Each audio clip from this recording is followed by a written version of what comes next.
মুরলির তারিখ 17 ডিসেম্বর 2024।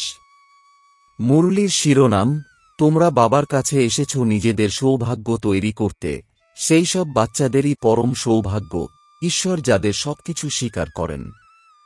প্রশ্ন, বাচ্চাদের কোন একটি ভুলের কারণে মায়া অত্যন্ত বলবান হয়ে যায়? উত্তর, বাচ্চারা আহার করবার সময় বাবাকে ভুলে যায়, বাবাকে না খাওয়ানোর জন্য মায়া ভোজন খেয়ে যায়, যার ফলে সে বলবান হয়ে যায়, আর তারপর বাচ্চাদেরকেই হয়রান অর্থাৎ বিরক্ত করে। এই ছোট একটি ভুল মায়ার কাছে পরাজিত করে দেয়, তাই বাবার আজ্ঞা হল, বাচ্চারা স্মরণে থেকে আহার করো, দৃঢ় প্রতিজ্ঞা করো, তোমার সাথেই খাব। যখনই স্মরণ করবে তখনই তিনি রাজি হয়ে যাবেন। গীত, আজ নয় তো কাল বা ঝরে পড়বে বাদল। ওম শান্তি। বাচ্চারা, মনে করে যে আমাদের দুর্ভাগ্যের দিন বদল হয়ে গিয়ে এখন সদাকালের জন্য সৌভাগ্যের দিন আসছে। পুরুষার্থের নম্বরের ক্রমানুসারে ভাগ্য পরিবর্তন হতেই থাকে। স্কুলেও তো ভাগ্য পরিবর্তন হতে থাকে, তাই না? অর্থাৎ উচ্চ হতে থাকে। তোমরা ভালো মতোই জানো যে এখন এই রাত সমাপ্ত হয়ে যাবে, এখন ভাগ্য পরিবর্তিত হচ্ছে, জ্ঞানের বর্ষা হতেই থাকে। সেন্সিবেল বাচ্চারা মনে করে যে অবশ্যই আমরা দুর্ভাগ্যশালী থেকে সৌভাগ্যশালী হচ্ছি, অর্থাৎ স্বর্গের মালিক হচ্ছি। পুরুষার্থের নম্বরের ক্রমানুসারে আমরা নিজেদের দুর্ভাগ্যকে সৌভাগ্যে পরিণত করছি। এখন রাত থেকে দিন হচ্ছে। বাচ্চারা, এসব তোমরা ব্যতীত কেউ জানেই না। বাবা গুপ্ত, তাই তাঁর কথাও গুপ্ত। অবশ্যই মানুষ বসে সহজ রাজযোগ আর সহজ জ্ঞানের কথা শাস্ত্রে লিখেছে, কিন্তু যারা লিখেছে তারা তো মারা গেছে। বাকি যারা পড়ে তারা কিছু বুঝতে পারে না, কারণ তারা অবুঝ। কত পার্থক্য! তোমরাও পুরুষার্থের নম্বরের ক্রমানুসারে বোঝ। সকলেই একরকমের অর্থাৎ একরস পুরুষার্থ করে না। কাকে দুর্ভাগ্য আর কাকে সৌভাগ্য বলা হয়, একথা শুধুমাত্র তোমরা ব্রাহ্মণেরাই জানো। আর সকলে তো গভীর অন্ধকারে রয়েছে, তাদেরকে বুঝিয়ে জাগাতে হবে। সৌভাগ্যশালী বলা হয় সূর্যবংশীদের, 16 কলা সম্পূর্ণ তারাই। আমরা বাবার থেকে স্বর্গে যাওয়ার সৌভাগ্য গড়ছি, যে স্বর্গ বাবা রচনা করবেন। ইংরেজি ভাষাভাষী মানুষদেরকেও তোমরা বোঝাতে পারো যে আমরা হেভেনলি গডফাদারের দ্বারা স্বর্গের সৌভাগ্য তৈরি করছি। স্বর্গে আছে সুখ, নরকে আছে দুঃখ। স্বর্ণযুগ অর্থাৎ সত্যযুগ সুখ, আর লৌহযুগ অর্থাৎ কলিযুগ দুঃখ। একেবারে সহজ কথা। আমরা এখন পুরুষার্থ করছি। ইংরেজ, খ্রিস্টানরা অনেকেই আসবে। তাদের বলো যে এখন আমরা শুধু একজন হেভেনলি গডফাদারকেই স্মরণ করি, কারণ মৃত্যু সম্মুখে উপস্থিত। বাবা বলেন, তোমাদেরকে আমাদের কাছেই আসতে হবে। যেমন তীর্থে যায় ঠিক তেমনই, তাই না? বৌদ্ধদের নিজস্ব তীর্থস্থান রয়েছে, খ্রিস্টানদের নিজস্ব। প্রত্যেকেরই নিজস্ব রীতিরেওয়াজ রয়েছে। আমাদের হল বুদ্ধিযোগের ব্যাপার। যেখান থেকে পার্ট প্লে করতে এসেছি সেখানেই পুনরায় ফিরে যেতে হবে। তিনি হলেন সর্বস্থাপনকারী গডফাদার। তিনি আমাদের বলেছেন যে আমি তোমাদেরকে সত্য পথ বলে দিই। বাবা অর্থাৎ গডফাদারকে স্মরণ করো, তাহলে অন্তিমকালে যেমন স্থিতি তেমন গতি হবে। যখন কেউ অসুস্থ হয়ে পড়ে তখন সকলে গিয়ে তাকে সাবধান করে বলে যে রাম নাম জপ করো। বাংলায় যখন কারো মৃত্যু হয় তখন গঙ্গায় নিয়ে যায় আর বলে হরি বল, হরি বল, তাহলেই হরির কাছে চলে যাবে। কিন্তু কেউই যায় না। সত্যযুগে তো কেউ বলবে না যে রাম রাম বলো বা হরি বল বলো। দাপর থেকে পুনরায় এই ভক্তিমার্গ শুরু হয়। এমন নয় যে সত্যযুগে কোনো ভগবান বা গুরুকে স্মরণ করা হয়। ওখানে তো শুধু নিজাত্মাকেই স্মরণ করা হয়। আমরা আত্মারা এক শরীর পরিত্যাগ করে অন্য নেব। নিজেদের রাজত্ব স্মরণে আসে, মনে করে যে আমরা নিজেদের রাজ্যে গিয়ে জন্ম নেব। এখন এই দৃঢ় নিশ্চয় রয়েছে, রাজত্ব প্রাপ্ত তো হবেই, তাই না? এছাড়া কাকে স্মরণ করবে বা দান পুণ্য করবে? দান পুণ্য করার মতন কোনো গরিব ওখানে থাকেই না। ভক্তিমার্গের রীতিরেওয়াজ আলাদা, জ্ঞানমার্গের রীতিরেওয়াজ আলাদা। এখন বাবাকে সবকিছু দিয়ে 21 জন্মের জন্য বাবার উত্তরাধিকার প্রাপ্ত করেছি। ব্যাস, এখন আর দান পুণ্য করার প্রয়োজনই নেই। ঈশ্বর অর্থাৎ বাবাকে আমরা সবকিছু দিয়ে দিই। ঈশ্বরই তা স্বীকার অর্থাৎ গ্রহণ করে নেয়। স্বীকার যদি না করে পুনরায় তবে দেবে কিভাবে? স্বীকার না করা এটাও দুর্ভাগ্য। তথাপি স্বীকার করতে হয় যাতে তাদের মোহ কেটে যায়। বাচ্চারা, এই রহস্য তোমরা জানো। যখন প্রয়োজনই পড়বে না তখন গ্রহণ কেন করবে? এখানে কিছু জমা করতে হবে না। এখান থেকে সব আকর্ষণ কাটিয়ে ফেলতে হবে। বাবা বুঝিয়েছেন যে বাইরে কোথাও গেলে নিজেকে অত্যন্ত হালকা মনে করো। আমরা বাবার বাচ্চা, আমরা আত্মারা রকেটের থেকেও দ্রুতগামী। এমন দেহী অভিমানী যে হেঁটে গেলেও কখনো ক্লান্ত হবে না, কারণ দেহের অভিমান আসবে না। যেন হাঁটছি না, আমরা উড়ে চলেছি। তোমরা যেখানেই যাও দেহী অভিমানী হয়ে যাও। পূর্বে মানুষ তীর্থাদিতে পদব্রজে যেত। সেই সময় মানুষের বুদ্ধি তমপ্রধান ছিল না। অত্যন্ত শ্রদ্ধার সাথে যেত, ক্লান্ত হয়ে পড়ত না। বাবাকে স্মরণ করলে সাহায্য তো পাবে, তাই না? যদিও সেসব পাথরের মূর্তি, কিন্তু বাবা ওই সময় ক্ষণিকের জন্য মনোবাসনা পূর্ণ করে দেয়। সে সময় রজপ্রধান স্মরণ ছিল, তাতেও শক্তি প্রাপ্ত হতো, ক্লান্ত হয়ে পড়ত না। এখন তো ধনীরা শীঘ্রই ক্লান্ত হয়ে পড়ে। গরিবরা খুব তীর্থে যায়। ধনীরা অতি আড়ম্বরের সাথে ঘোড়া ইত্যাদিতে যায়। গরিবরা তো হেঁটেই চলে যাবে। ভাবনার ভাড়া যত গরিবরা পায় তত ধনীরা পায় না। এই সময়েও তোমরা জানো যে বাবা গরিবের ভগবান, তাহলে কেন বিভ্রান্ত হয়ে পড়ো? কেন ভুলে যাও? বাবা বলেন, তোমাদের কোনো কষ্ট করতে হবে না, শুধু একমাত্র প্রিয়তমকেই স্মরণ করতে হবে। তোমরা সকলেই প্রিয়তমা, তাই প্রিয়তমকে স্মরণ করতে হবে। সেই প্রিয়তমকে ভোগ অর্পণ না করে ভোজন করে নিতে কি তোমরা লজ্জাবোধ করো না? তিনি প্রিয়তম, আবার বাবাও। তিনি বলেন, আমাকে কি ভোজন করাবে না? তোমাদের তো আমাকে ভোজন করানো উচিত, তাই না? দেখো, বাবা যুক্তি বলে দেন। তোমরা বাবাকে বা প্রিয়তমকে তো মানো, তাই না? যে আমাদের ভোজন করায়, প্রথমে তো তাঁকেই ভোজন করানো উচিত। বাবা বলেন, আমাকে ভোগ অর্পণ করে, আমাকে স্মরণ করে আহার গ্রহণ করো। এতেই অনেক পরিশ্রম। বাবা বারবার বোঝান, বাবাকে স্মরণ অবশ্যই করতে হবে। বাবা নিজেও বারবার পুরুষার্থ করতে থাকেন। তোমাদের অর্থাৎ কুমারীদের জন্য তো অত্যন্ত সহজ। তোমরা সিঁড়ি চড়িনি। কন্যাদের তো প্রিয়তমের সঙ্গে বাগদান হয়ই। তাই এমন প্রিয়তমকে স্মরণ করে আহার গ্রহণ করা উচিত। ওনাকে আমরা স্মরণ করি আর উনি আমাদের কাছে চলে আসেন। স্মরণ করলে তবেই তিনি ভোগের সুবাস গ্রহণ করবেন। তাই এমনভাবেই বাবার সঙ্গে কথা বলা উচিত। তোমাদের এই অভ্যাস হবে রাতে জাগলে।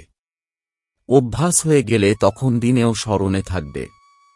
ভোজনের সময়েও স্মরণ করা উচিত। প্রিয়তমের সঙ্গে তোমাদের বাগদান পর্ব সমাপ্ত হয়ে গেছে। তোমার সাথেই খাব, এই দৃঢ় প্রতিজ্ঞা করতে হবে। যখন স্মরণ করবে তখনই তিনি ভোজন করবেন, তাই না? উনি তো সুবাসী গ্রহণ করেন, কারণ ওনার নিজস্ব শরীর তো নেই। কুমারীদের জন্য তো অতি সহজ, এদের ফেসিলিটিজ অনেক। শিব বাবা আমাদের অতি সুন্দর প্রিয়তম, কত মিষ্টি। আধাকল্প আমরা তোমাকে স্মরণ করেছি, এখন তুমি এসে মিলেছ।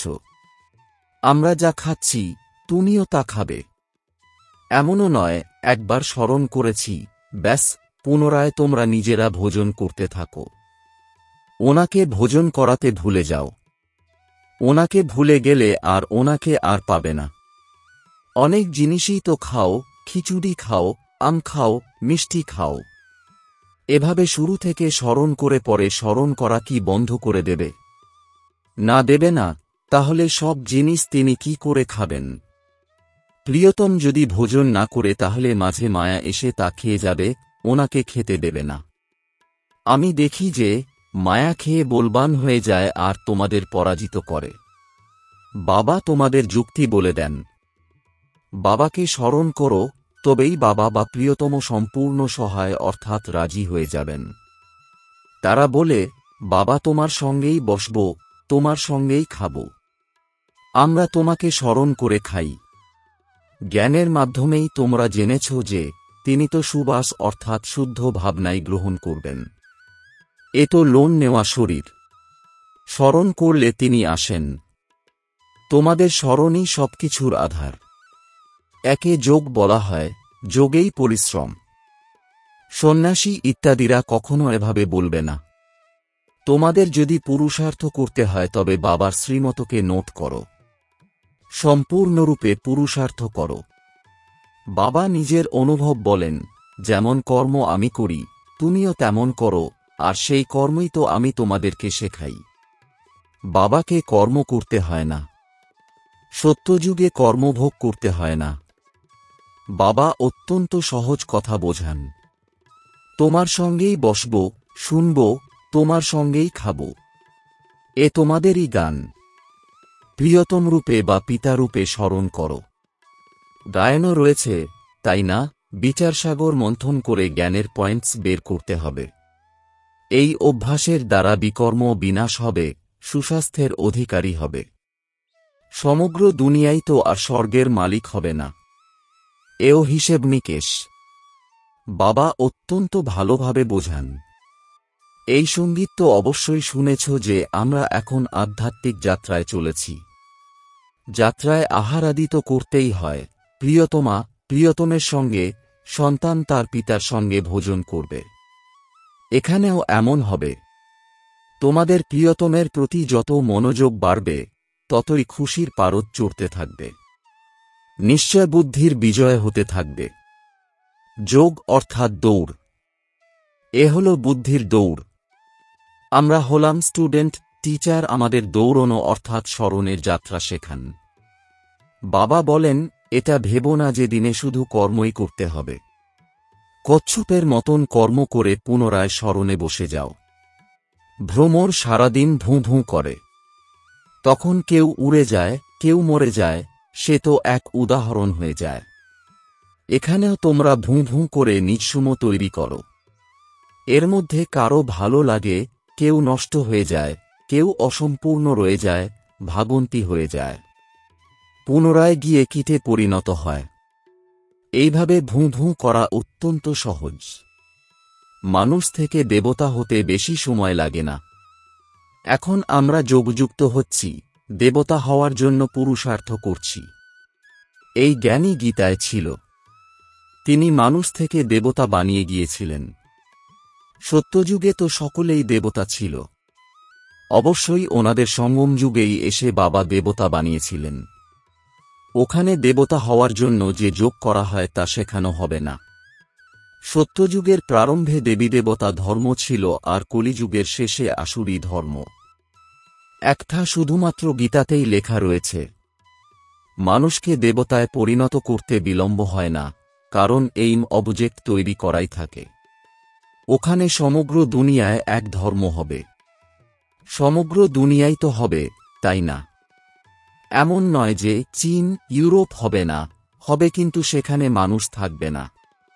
শুধুমাত্র দেবতা ধর্মের যারা তারাই থাকবে, অন্যান্য ধর্মাবলম্বীরা থাকে না।